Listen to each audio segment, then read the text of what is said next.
Инертни и бирократизирани се центрите за социјална работа, оценуваат од детската амбасада Меѓаши. Оттаму појаснуваат, наместо на терен, социјалните работници се затворени во канцеларии. Вие секојдневно, дневно видите на улица колку деца питачат, колку деца се злоупотребува нивниот труд, колку деца се исклучени од образование. Потребни се капацитети од министерството, потребна е мобилна работа на центрите за социјална работа на терен, без вработување, барем на еден од овие ранливи категории семејства.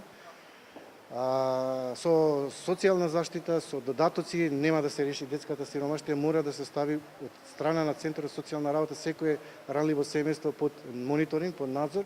Власта пак тврди дека со новите законски решенија во областа на социјалната и детската заштита работите ќе се променат, а се очекува да се намали и сиромаштијата. Ние не очекуваме 100% од овие луѓе да бидат извлечени и сите да се позиционираат на пазар на труд, но оние кои што имаат преостаната работна способност, верувајте ми дека самите ќе се приклучат кон овие програми и мерки и самите ќе се чувствуваат многу по-продуктивно.